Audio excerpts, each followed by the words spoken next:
તો કેમ છો મારા વાલા ખેડૂત મિત્રો, પશુપાલક મિત્રોનું આજના નવા વિડીયોની અંદર તમારું દિલભર્યું હાર્દિક સ્વાગત છે। ખેડૂત મિત્રો અને પશુપાલક મિત્રો, ચેનલ ઉપર તમે પહેલીવાર વિઝિટ કરી રહ્યા છો તો બે હાથ જોડીને નમ્ર વિનંતી છે કે તમે ચેનલને સબસ્ક્રાઇબ કરો, વિડીયોને એક લાઇકનું બટન છે તે દબાવવાનું ના ભૂલતા। તો મિત્રો આજના વિડીયોની અંદર વાત કરવાના છીએ ફક્ત મિત્રો તમે 3 વસ્તુથી તમારા પશુનું દૂધ તમે આસાનીથી વધારી શકો છો। સૌ પ્રથમની અંદર તમારે કઈ કઈ વસ્તુ લેવાની છે તે પણ તમને જણાવી દઉં। સૌ પ્રથમની અંદર લીંબુ, બીજા નંબરની અંદર ગોળ અને ત્રીજા નંબરની અંદર છે તે સરસોનું તેલ એટલે કે મિત્રો તમે રાયડાનું તેલ પણ તમે લઈ શકો છો। આ 3 વસ્તુ એકદમ રામબાણ ઉપયોગી વસ્તુ છે। તે કઈ રીતે આપવાની છે, કેટલા દિવસ સુધી આપવાની છે, તેની અંદર કયું કયું બીજું તમારે એડ કરવાનું છે, સંપૂર્ણ માહિતી સ્ટેપ બાય આપવાનો છું। કે જો તમારા પશુનું મિત્રો તમે દૂધ વધારવા માગો છો અને આ વસ્તુની અંદર કયા કયા ફાયદાઓ રહેલા છે। લીંબુની અંદર ખૂબ જ વધારે પ્રમાણની અંદર તેમનું છે તે વિટામિન રહેલા છે। ત્યાર પછી મિત્રો પ્રોટીન પણ તેની અંદર રહેલું છે। ગોળની અંદર છે, ગોળ ખવડાવવાથી તમારા પશુની અંદર ઉર્જા બનાવી રાખે છે। તમારા પશુ તાજું વહેલું છે તેની મેલી નથી પડતી તો તે મેલી પણ પાડી શકે છે। અને ગોળ ખવડાવવાથી તમારા પશુનું કેલ્શિયમ પણ જાળવી રાખશે। તમે મોંઘા બાટલા તમારા પશુનું આપતા તે બધું બંધ કરો અને આ ગોળ આપવાનું ચાલુ કરો, તમારા પશુનું તમે દૂધ પણ તેનાથી ડબલ કરી શકો છો। તમારા પશુનું તમે કેલ્શિયમ છે તે પણ જાળવી રાખો છો। હવે ત્રીજા નંબરની અંદર વાત કરી લઈએ તો હવે સરસોનું તેલ એટલે કે મિત્રો રાયડાનું તેલ આપવાથી કયા કયા ફાયદાઓ તેની અંદર રહેલા છે આપણે તેના પહેલાં ફાયદાઓ તો જાણવા જરૂરી છે। તો જો રાયડાનું તેલ તમે આપશો તો તેની અંદર છે તે મિત્રો ફેટ વધારી શકે છે। ત્યાર પછી મિત્રો તે સાથે મિત્રો તેનાથી દૂધ પણ તમે વધારી શકો છો।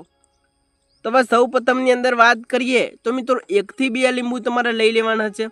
200 ml જેટલો, 200 થી 300 ml જેટલો છે તે મિત્રો તમારે લીંબુનો રસ કાઢી લેવાનો છે।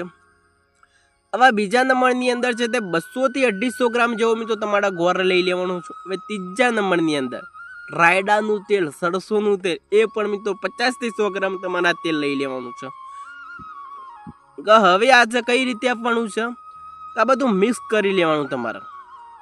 આ બધું એકદમ એક રસ કરી લો, બરોબર તમે મિક્સ કરી લો 1 થી 2 મિનિટ સુધી સરસ મજાનું તમે મિક્સ કરી લો। ત્યાર પછી મિત્રો હવે તેને આપવાની પદ્ધતિ કઈ છે, કઈ રીતે તેને આપવું જરૂરી છે કે જો તમારા પશુનું તમે મિલ્કિંગ કરો છો તે સમયની અંદર તમે આપી શકો છો।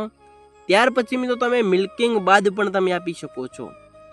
તમારા પશુને તમે જે ખાણદાણ આપો છો, જે પશુઆહાર આપો છો તેની અંદર આ નાખી મિક્સ કરી તમારે આપવાનું ચાલુ કરી દેવાનું છો। આ છે મિત્રો રાત્રે મિત્રો તમે 7 વાગ્યા પછી જો તમારા પશુને તમે આપશો કે જ્યારે આપણા પશુનું મિત્રો આપણે ખાણદાણ મૂક્યું હતું, જે ચારો નાખ્યો હતો, જે ચારો તે બધો ચારો છે તે આપણું પશુ ખાઈ ગયું છે, ત્યાર પછી મિત્રો જો આ તમે ફોર્મ્યુલા તમારા પશુનું કોઈ ખાણદાણની અંદર મિક્સ કરી તમે આપવાનું ચાલુ કરી દો। અઠવાડિયાની અંદર 2 થી 3 દિવસ તમારે આપવાનું છે, દરરોજ ક્યારે પણ નથી આપવાનું। અઠવાડિયાની અંદર 2 થી 3 દિવસ। આજે મિત્રો તમે સોમવારે આપ્યું બરોબર તો ડાયરેક્ટલી બુધવારે આપવાનું, બુધવારે આપ્યું તો સીધું મિત્રો તમારે શનિ અથવા રવિવારના દિવસે તમારે આપવાનું। અઠવાડિયાની અંદર ફક્ત 3 દિવસ આપો અને અઢળક માત્રાની તમે દૂધનો વધારો છે તે પણ તમે કરી શકો છો। ત્યાર પછી મિત્રો આ ફોર્મ્યુલા આપ્યા પછી પણ મિત્રો તમારા બાબતનું ધ્યાન રાખવાનું છે કે આ ફોર્મ્યુલો આપ્યા પછી તમારે 1 થી 2 કલાક સુધી તમારા પશુનું મિત્રો તમારે પાણી પણ નથી આપવાનું। કે જો તમારા પશુને તમે પાણી આપ્યું અને જો તમારા પશુનો ઉધરસ થઈ તો તમે અમને કોમેન્ટની અંદર ના બતાવતા કે અમારા પશુના ફોર્મ્યુલો આપ્યા પછી અમારા પશુની અંદર આ નુકસાન જોવા મળ્યું। તેટલા માટે મિત્રો તમારા નોંધ લેવી પણ જરૂરી છે કે આ ફોર્મ્યુલો આપ્યા પછી તમારા પશુનું 2 કલાક સુધી તમારા પશુનું પાણી પણ નથી આપવાનું, દૂધ વધારે પહેલું આ પણ મિત્રો તમારે ખૂબ ધ્યાન રાખવાનું છે। જો તમારા પશુનું ડીવર્મિંગ નહીં હોય તો તમે ક્યારે પણ દૂધ તેનું ડબલ નહીં કરી શકો। તેના પહેલાં તમે ડીવર્મિંગ કરી લો, ત્યાર પછી આ ફોર્મ્યુલાઓ પણ તમે જુઓ, તમે અઢળક માત્રાની તમે દૂધ વધારી શકો છો। સાથે સાથે મિત્રો ઓછા ખર્ચની અંદર તમે વધુ દૂધનું તમે ઉત્પાદન છે એ પણ તમે મેળવી શકો છો। તો ચાલો આજના વિડીયોની અંદર બસ આટલું જ।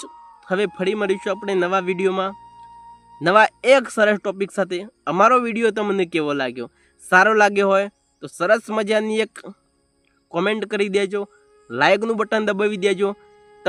મારા મિત્રોની અંદર હજુ સુધી તમે આ વિડીયોને શેર નથી કર્યો તો ફટાફટ આ વિડીયોને પણ તમે શેર કરવાનું ના ભૂલતા. તો ચાલો રજા આપશો. વંદે માતરમ.